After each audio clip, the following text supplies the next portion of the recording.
What's going on, YouTubers? I'm back. My camera decided to end its charge on the battery. But anyways, we were in here, and the next one is eBay. I'm a big eBay fanatic.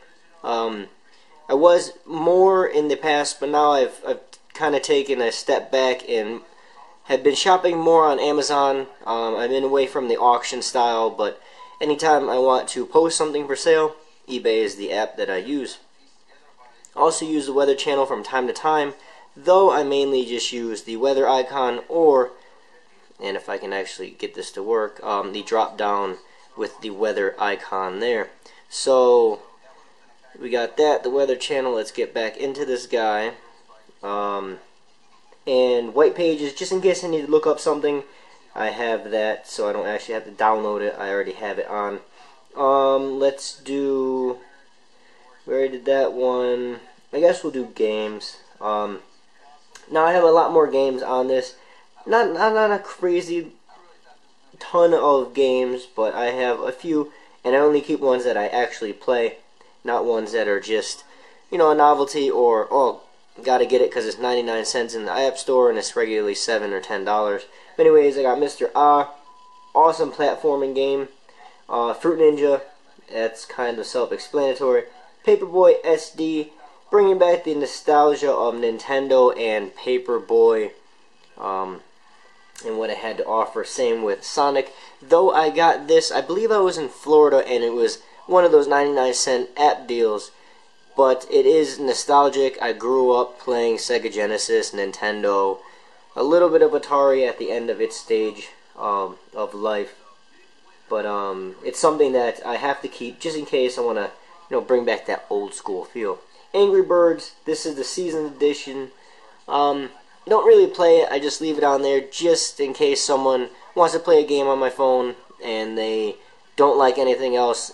The one most requested game, or the one that you can fall back on, is Angry Birds. Scramble is pretty cool. It's like a almost like a word search, but it's a 4x4 grid, so 16 tiles, and you have to link letters together to make and create words. Cross Fingers is a tile block game that you move pieces around to solve the puzzle, and then Scrabble is the Scrabble game.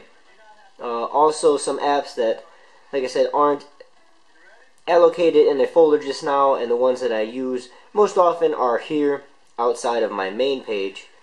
How to tie a tie. Once in a while I have to throw on a tie, and I normally fall back on the four in hand, but more recently I've been doing a half Windsor, and sometimes I get mixed up between how to do that, a full Windsor, and yada yada yada. So I look at this app once in a while. It's pretty cool.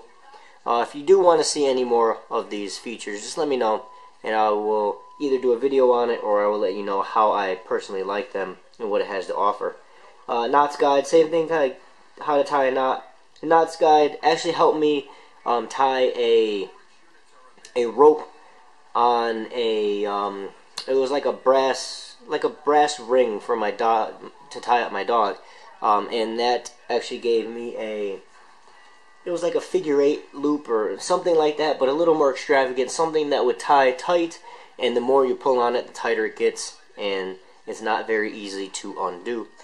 Something that you just wouldn't randomly tie yourself, and that app helped me out a lot. My AT&T, once in a while I'll go on there, just check the status of our bills, especially for the iPhone and my wife's iPhone, just to check it out, and if I want to make any adjustments, I could do it right there. SoundCloud is pretty cool. It's a like an amateur or a non-mainstream place where people can post music, and I listen to a lot of dubstep on there. I definitely love it.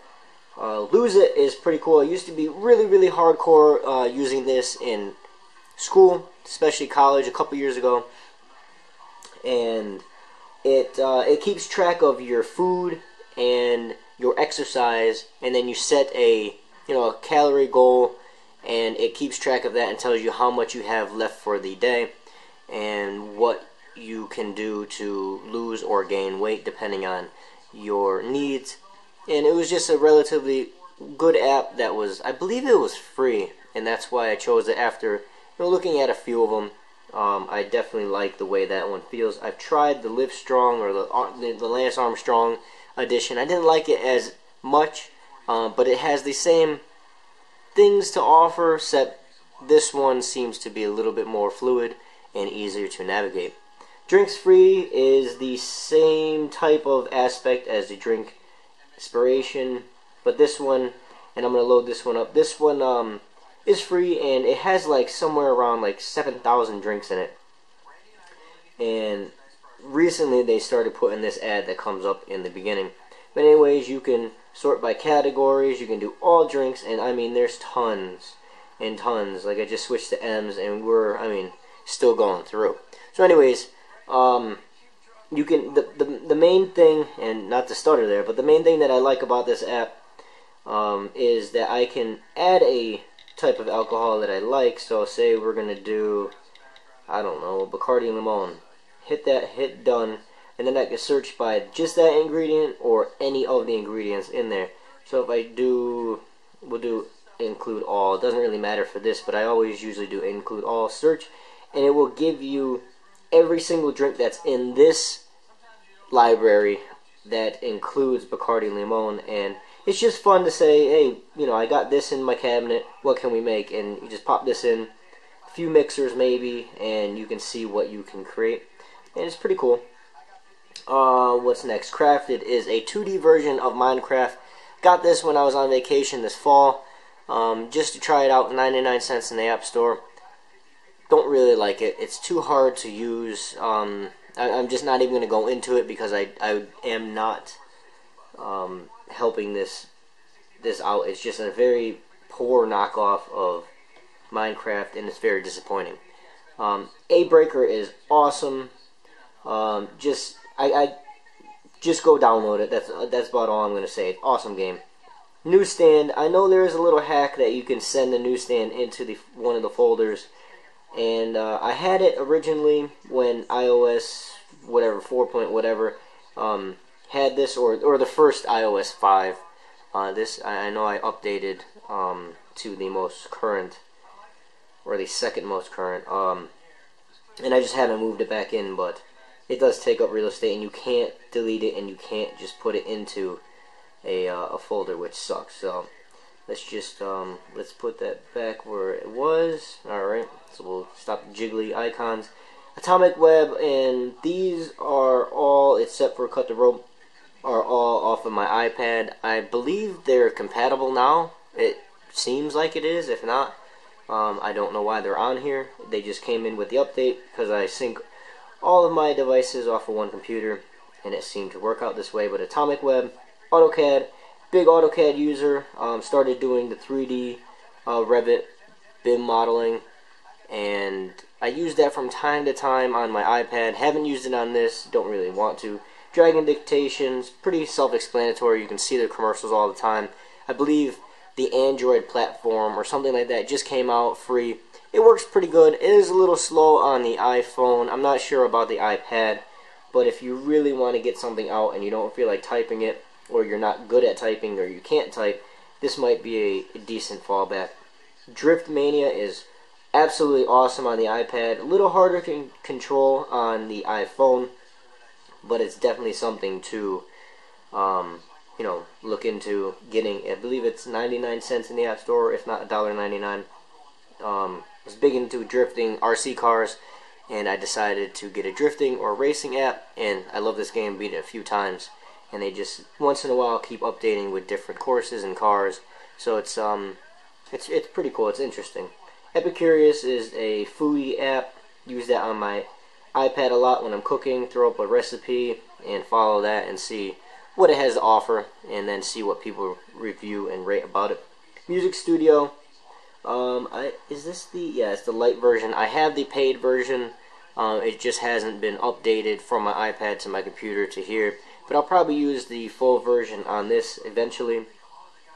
I think it has a little more than what GarageBand has, and I definitely like that there is a drum pad built in, and it gives me a little bit of a tactile feed, and it it's pretty cool just to tap on it and make some music. And then numbers pages are like Words, Excel, or Microsoft's Word and Excel, or Excel and Word, however you want to say it. Game box, got it for free. It was normally like $1 or $2. And it just has some cheap, corny games, but once in a while I'll jump in there and see if I want to play something, and once in a while I'll do it. Formulas is, I don't even know if this one will work for this, but apparently it does. This is pretty cool if you want to do, figure out or help you with equations. It will give you some help with that. Let's do, I don't know, let's do factoring, let's do square roots, and that will show you, that quadratic equations. Yes, I love that. This guy was, well, both of these, but the quadratic formula was one of the ones that I used a ton. Forget which course it was. If you guys can help me, I don't know, physics? I don't remember what it was, but I know it wasn't something like a normal math course. It was something in my science course that we were doing in high school, and I used it a ton, so that is that. Definitely something to look into. It's a good app. And Cut the Rope, self-explanatory. The #1 game that I love the most on any of the iOS devices is Cut the Rope, and I'm just going to call it quits here. If you guys have any questions, please let me know, and I will do my best to answer or do a follow-up video showing you in depth of any of these apps. So thank you guys for watching, and have a great day.